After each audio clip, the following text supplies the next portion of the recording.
సరే, ఈరోజు మనం ఒక కథ చెప్పుకుందాం. ఇది చాలా చిన్న కథే, కానీ ఇందులో మనం నేర్చుకోవాల్సిన పాఠం మాత్రం చాలా పెద్దది. మనందర్నీ ఆలోచనింపజేసే కథ ఇది. ఒక ప్రశ్న: కంటిచూపు లేని వాళ్ళు దీపం పట్టుకోవడం ఎప్పుడైనా చూశారా? అసలు వాళ్లకు దీపంతో పనేంటి? వినడానికే చాలా వింతగా ఉంది కదూ. పైకి చూస్తే ఇందులో ఏ అర్థం లేదనిపిస్తుంది. కానీ దాని వెనుక ఉన్న అసలు కారణం తెలిస్తే మాత్రం మనమందరం ఆశ్చర్యపోతాం. ఏంటో తెలుసుకుందామా? సరే, ఇంక ఆలస్యం చేయకుండా కథలోకి వెళ్ళిపోదాం. ఈ కథలో ఒక ముఖ్యమైన వ్యక్తి ఉన్నాడు. అతనికో విచిత్రమైన అలవాటు కూడా ఉంది. అనగనగా ఒక చిన్న టౌన్. అక్కడ కంటిచూపులేని ఒకాయన ఉండేవాడు. పాపం, అతనికి కళ్ళు కనిపించవు. కాని అతనికొక అలవాటుండేది. అదేంటంటే, రాత్రిపూట ఎప్పుడు బయటికెళ్ళినా తన చేతిలో ఓ వెలుగుతున్న దీపాన్ని పట్టుకుని వెళ్ళేవాడు. సహజంగానే ఇది చూసిన వాళ్లకు చాలా వింతగా అనిపించింది. కళ్ళు లేనివాడికి దీపమెందుకు అని వాళ్లు అనుకున్నారు. ఇంక వాళ్లు అతన్ని ఎలా అపార్థం చేసుకున్నారో, ఎలా జడ్జ్ చేసేశారో చూద్దాం. సరే, కథలో ఒకరోజు రాత్రి ఏం జరిగిందంటే, ఈయన తన పని చూసుకుని ఇంటికి తిరిగొస్తున్నాడు. అప్పుడే దారిలో కొంతమంది కుర్రాళ్ళు, అంటే యంగ్ ట్రావెలర్స్, అతనికి ఎదురుపడ్డారు. వాళ్లు అతన్ని చూడగానే అర్థమైపోయింది, ఇతను గుడ్డివాడని.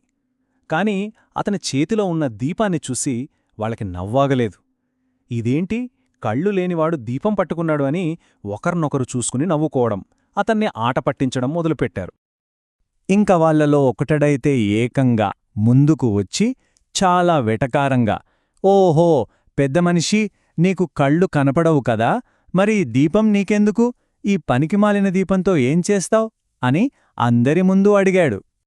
సరే, వాళ్లైతే అలా అడిగారు. కాని ఇప్పుడు చూడండసలు ట్విస్ట్. వాళ్ల తొందరపాటు తీర్పుకి అసలు నిజానికి మధ్య ఎంత తేగా ఉందో కథ ఇప్పుడు ఒక అద్భుతమైన మలుపు తీసుకుంటుంది.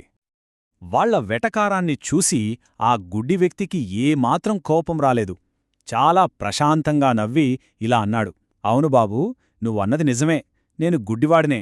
కాని నేను పట్టుకున్న ఈ దీపం నాకోసం కాదు. ఇది కళ్ళుండి చూడగలిగే మీలాంటివాళ్లకోసం. ఇంకా ఇలా వివరించాడు, చూడండి, రాత్రిపూట చీకట్లో నేనొస్తూ ఉంటే కళ్ళున్నవాళ్లు కూడా నన్ను గమనించకపోవచ్చు. గమనించకుండా వచ్చి నన్ను గుద్దేయొచ్చు. అదే నా చేతిలో ఈ దీపముంటే, ఓహో ఇక్కడ ఎవరో వస్తున్నారు అని మీకు తెలిసి మీరు జాగ్రత్త పడతారు. ఇద్దరికీ ఏ ప్రమాదం జరగకుండా ఉంటుంది. చూశారా ఇక్కడ ఎంత తేడా ఉందో? ఆ కుర్రాళ్ళు ఏమనుకున్నారు? దీపం పట్టుకున్నవాడికే పనికొస్తుంది అనుకున్నారు. అది వాళ్ల అంచనా. కాని అసలు నిజమేంటి? ఆ దీపం ఎదుటివాళ్లకోసం, ఎదుటివాళ్లకి దారి చూపించడం కోసం. వాళ్ల స్వార్థపూరిత ఆలోచనకి, ఇతని నిస్వార్థమైన ఆలోచనకి మధ్య ఉన్న తేడా ఇదే.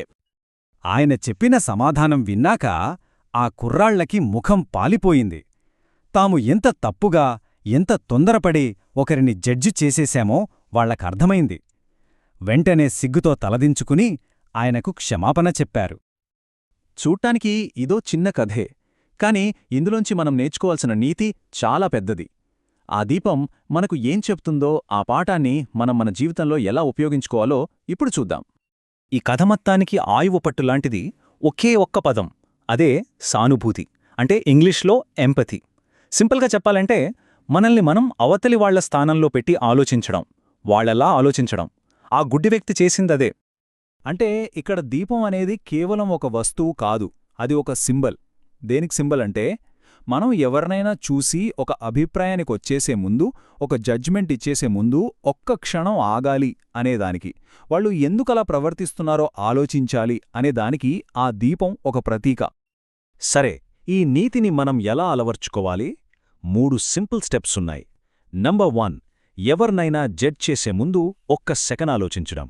నంబర్ 2, మనకు విషయం పూర్తిగా తెలియనప్పుడు ఎప్పుడూ మర్యాదగా మాట్లాడటం. నంబర్ 3, ఇది చాలా ముఖ్యం, వాళ్ళ స్థానంలో ఉంటే ఎలా ఉంటుందో ఊహించుకోవడం. ఈ కథ మొత్తం విన్నాక మనల్ని మనం వేసుకోవాల్సిన ప్రశ్నొకటుంది. మన రోజువారీ జీవితంలో మన చుట్టూ ఉన్నవాళ్లు కూడా ఇలాంటి దీపాలు పట్టుకునే ఉంటారు. అంటే వాళ్ల పనుల వెనుక మనకు తెలియని కారణాలుంటాయి. మరి మనం అలాంటి వాళ్ల దీపాల్ని ఎన్నిసార్లు చూడకుండానే వాళ్ళని అపార్థం చేసుకుంటున్నాం? ఒక్కసారి ఆలోచించండి.